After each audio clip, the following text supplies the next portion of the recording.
선생님, 저 너무 힘들었어. 못할 것 같아요. 이제 너무 힘들고.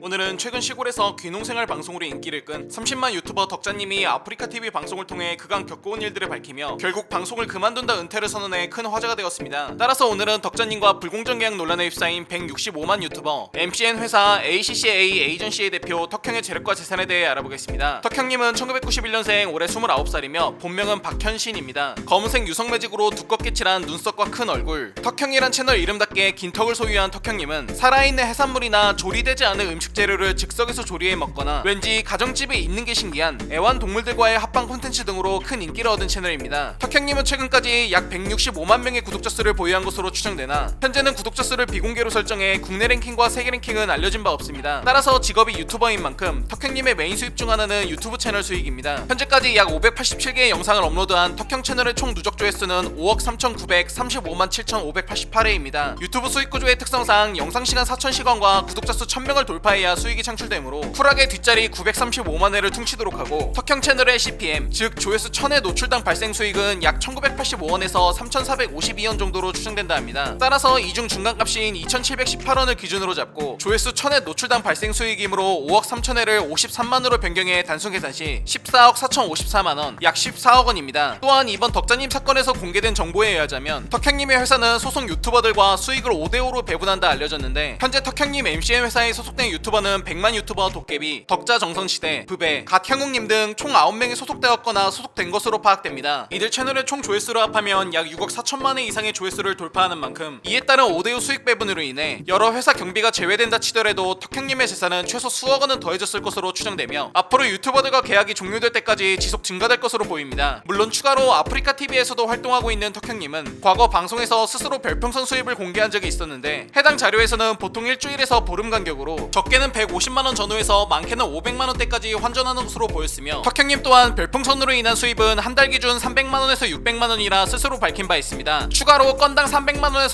500만원씩 지급받았다고 공개한 브랜디드 광고 또는 PPL 광고 같은 번외 수익들도 있다고 하나 덕형님의 주장에 의하자면 어머니 용돈, 방송 콘텐츠 비용, 직원들의 인건비 등 많은 지출이 있다고 하며 덕형님도 생활비도 있고 세금도 냈을 테니 이 점은 퉁치도록 하겠습니다. 이러한 소득을 바탕으로 덕형님은 2017년 10월 여캠 BJ 안소진 씨와 인천 송도에 위치한 센트럴파크 호텔에서 결혼식을 올렸습니다. 그런데 덕형 커플은 당시 호텔 결혼식에 들어간 비용만 대략 3천만원에서 4천만원을 들여 결혼했다고 방송에서 언급하며 남다른 결혼식 비용이 화제가 되기도 하였습니다. 또한 덕형 부부는 최근 방송을 통해 새로운 신혼집으로 이사한 사실을 공개해 화제가 되었습니다. 덕자님과의 사건이 터진 후 현재 해당 영상이 삭제되어 가격이나 위치 등은 확인하지 못하였으나 이미 영상을 시청했던 네티즌들이 남긴 글들을 확인한 결과 해당 아파트는 인천 송도에 위치한 아파트로 가격은 약 7억원으로 추정된다 합니다. 또한 덕형님은 과거 약 4천에서 5천만원에 달하는 렉서스 IS 250을 타고 다니는 것으로 알려졌으며 이후 옵션에 따라 약 9천만원을 전후하는 아우디 A7으로 차량을 바꾼 영상을 공개해 일반적인 20대 후반 같지 않은 그의 남다른 재력이 엿보인 바 있습니다. 추가로 여담이긴 하나 몇 달 전 덕형님의 아내인 안소진 씨가 덕형님의 방송에 몰래 들어가 별풍선 1만 개를 선물하며 덕형님의 반응을 보는 콘텐츠를 진행한 적이 있었는데 별풍선 1만 개는 수수료까지 합산하면 약 110만원에 달하는 금액으로 아프리카TV의 수수료를 제외하면 실질적으로 덕형에게 전달되는 금액은 약 70만원이기 때문에 서프라이즈를 위해 또는 콘텐츠를 위해 40만원의 수수료는 쿨하게 소비하는 덕형 부부의 남다른 재력도 엿보인 바 있습니다. 이렇게 30이 되지 않은 젊은 나이로 보통 남자들이라면 사회에 막 진출한 시점에 수억 원대의 연봉, 집과 외제차 등 남다른 재력을 소유한 유튜버 덕형이 BJ 만화과 서영관, 유튜버 이완, 유튜버 덕중, 유튜버 최대오빠 최창훈씨 등과 수많은 노예계약 문제로 구설수에 올랐으며 이번 덕자님과의 불공정 계약 논란으로 다시 한번 과거 사건까지 재조명되고 있습니다. 이에 관련해 BJ 만화과 서영관님은 자신이 회사를 통해서 키우던 페이지의 관리자 자격이 박탈된 사실을 토로하기도 하였으며 유튜버 최대오빠 최창훈님은 방송을 통해 계약 내용을 공개하며 계약할 때 계약금은 받지 않았지만 위약금은 1억원으로 명시돼 있었다. 처음 계약할 때는 다 지원해줄 것처럼 했지만 이후에는 점심을 먹고 출근하라 하거나 6천원짜리 밥만 먹게 했다며 전체적으로 계약 내용이 부당했다 주장하였으며 BJ 로봉수님은 요즘 세상에 6대4 또는 7대3 수익 배분도 악덕인데 5대5는 너무한 것이라며 악마도 그런 거래는 안 한다며 강도 높은 비판을 가하는 등 수많은 이들의 비판 비판이 쏟아지고 있습니다. 또한 이를 보고 분노한 대중들은 이러한 부당계약이 심판을 받아야 한다며 국민청원에까지 동참하고 있는 상황입니다. 한편 턱경님은 사건 발생 이후 구독자 수를 비공개로 전환하고 최근 영상들을 포함 특정 영상들을 삭제하는 등의 움직임을 보였으나 별다른 입장문은 아직 발표하지 않은 상황이며 이로 인해 매일 몇백만에서 최대 5,500만까지 누적 조회수가 줄어들어 유튜브에서는 보기 드문 총 조회수 급락 현상까지 발생한 점이 눈에 띄었습니다. 오늘은 최근 불공정 계약 논란에 휩싸인 덕자님이 22일 아프리카TV를 통해 고별 방송을 하며 결국 방송을 그만둔다 은퇴를 알리게 돼 수많은 언론에까지 보도되며 해당 사건의 당사자인 유튜버이자 MCN 회사의 대표인 턱형에게 이목이 쏠려 알아본 두윤호의 91번째 돈에 관한 이야기 유튜버 턱형 편이었습니다. 더 많은 흥미로운 스토리 두윤호를 구독하고 받아보세요. 감사합니다.